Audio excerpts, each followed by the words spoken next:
Qué terrible el estado de las vías, es lamentable.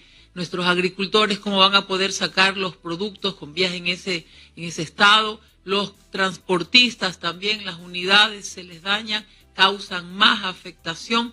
El sector productivo no se reactiva con esas vías y vamos a intervenirlas. Ahora, todo lo que usted va conociendo, todo lo que usted va viendo, lo que la gente le comente, eso va un poquito agrandando el compromiso de Luisa González, de la propuesta que nos ha presentado siempre, pero ahora se conocen muchas más cosas. Por ejemplo, ¿qué dice la gente de la seguridad, Luisa? Porque una cosa es lo que dicen las estadísticas, otra es el cara a cara con el pueblo. No, tienes aquí dos versiones sobre seguridad. Primero, la de los funcionarios del gobierno, donde dicen que salir a las calles es totalmente seguro, que puede circular, que han controlado la violencia y la delincuencia, y usted que me está escuchando, los padres de familia, los que tenemos que enviar a nuestros hijos a las escuelas, los que salimos a las calles, los que estamos en el comercio, los que estamos transitando, recorriendo el país, sabemos que eso es totalmente falso, que es una mentira más del gobierno, cuando la realidad es que el comercio cierra temprano, de que no puedes tranquilamente abrir un nuevo negocio porque te vacunan, de que cuando enviamos a nuestros hijos al colegio, o cuando nuestros hijos nos dicen, ya los mayores, ¿no? Nos dicen, voy a salir, mamá, uno se queda rogándole a Dios que nuestros seres amados vuelvan a la casa por la inseguridad. Esa es la realidad. Pero mientras vivimos esa inseguridad nosotros, ¿qué es lo que ocurre también con la fuerza pública? Por una parte, vemos UPCs y VCs cerrados. Y nos preguntamos por qué estamos en la situación que estamos. ¿Por qué la violencia se toma en las calles? ¿Por qué nos tienen presas del miedo? Los UPCs cerrados, la policía pidiendo la baja por miles. ¿Pero por qué piden la baja los miembros de la fuerza pública? Porque los envían a las calles como carne de cañón. Y ellos también son padres, son hermanos, son hijos, son seres humanos a los que el Estado los está violentando. A aquellos que tienen que darnos el cuidado, los envían a combatir a los delincuentes sin equipamiento, sin dotación, con vehículos que muchas veces tienen que empujarlos, sin armamento, sin chalecos, y muchas veces con chalecos antibalas caducados, que ya ha pasado. Y así tienen que enfrentar a los delincuentes que sí están armados. Esa es la realidad del país. Pero ¿quién tiene que cambiar eso? Es el gobierno nacional. ¿Por qué no mejoran las condiciones de los policías? ¿Por qué no les dan la dotación necesaria? ¿Por qué no garantizan la vida de ellos para que seguros puedan salir a combatir a la delincuencia? Porque no les interesa. Ahora, ¿cómo se soluciona eso, Luisa? Porque obviamente hay propuestas, todo el mundo habla. Yo estaba recordándome hace un momento el debate en el que participó también usted cuando se dieron un montón de cosas que luego se hizo lo contrario. ¿Cómo se combate esto? ¿Cómo podemos acabar con esa realidad que vivimos ahora? Bueno, aquí hay dos áreas fundamentales en las que trabajar. El primero, tienes que diferenciar que hay delincuencia y crimen organizado vinculados a estas grandes mafias, vinculadas al narcotráfico, y ahí, ojo, la cuñada del ministro de Agricultura, fue detenida en delito flagrante con 3 toneladas de cocaína. Googleen, revisen.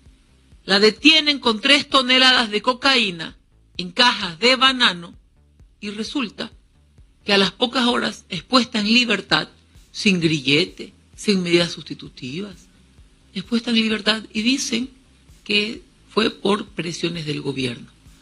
La cuñada del ministro de Agricultura es puesta en libertad. 3 toneladas de cocaína. Parte de la violencia y la delincuencia que usted y yo sufrimos en las calles está vinculada a este crimen organizado que exporta droga en cajas de banano. Y allí el presidente de la República, silencio absoluto, y allí el ministro, silencio absoluto, sigue en funciones, y allí la ministra del Interior, silencio absoluto. No hay la voluntad de combatir a este negocio vinculado a la droga y es parte de un crimen organizado que se lo debe combatir, sí, con asistencia internacional, con cooperación internacional. Y lo otro, estas causas internas la pobreza, el hambre, la falta de empleo, de acceso a educación, a salud, que también generan violencia. La pobreza se debe combatir generando empleo, devolviendo a nuestros niños y a nuestros jóvenes a las aulas de clase. Muchos son presas de la violencia. Mire, vemos que en este último periodo escolar, cerca de 120,000 niños y jóvenes salieron del sistema educativo. No hemos visto un pronunciamiento de la ministra de Educación viendo cómo hacen para ver dónde están estos niños y cómo los reinsertan al sistema educativo. Son generaciones que vamos a perder ahí. Pero a la vez que mantienen silencio, sí vemos que medios de comunicación publican que el 60% de las bandas delictivas están integradas por niños de jóvenes, y también vemos cómo aumenta la muerte y la violencia contra niños y jóvenes. Cerca de 1,000 niños y jóvenes han muerto por la violencia. ¿Qué hacer? ¿Cómo combatir esto? Generando empleo, reactivando la economía. Y me voy a ir a un tema más local. ¿Cómo se afecta a nuestros hermanos agricultores? Son miles de familias vinculadas al agro. Miles de familias a las que les condenamos a la pobreza, a la migración, a tener hambre y a un caldo de cultivo para que mañana pase cualquier cosa allí. ¿Y a qué me refiero? A nuestros hermanos maiceros. Estamos próximos a sacar la cosecha de maíz. Próximos a sacar la cosecha de maíz. No hay un inventario todavía de si falta o no falta maíz en el Ecuador. Pero ya el ministro autoriza la importación de 95,000 toneladas de maíz. Y esto es casual. No, señores. Y se los explico. Hay un consejo consultivo que se reúne para sugerir a la subsecretaría de comercialización si va a hacer falta o no maíz, para que le sugiera o no al ministro si se importa. Partamos del consejo consultivo. El consejo consultivo está integrado por 10 industriales y 4 agricultores. Es decir, nuestros hermanos agricultores están terriblemente en desventaja.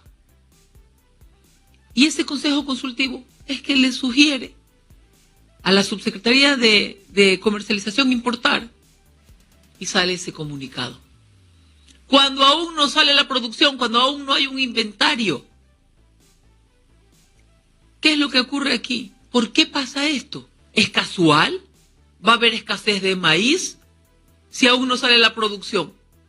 No, señores. Está todo totalmente pensado, completamente articulado. ¿Para qué se hace este anuncio de importar maíz cuando aún no sale la producción nuestra y está por salir? Para bajar el precio del maíz, para bajar el precio del quintal de maíz, y así, ¿qué logran? Los comercializadores van a comprar maíz más barato. ¿A costa de quién?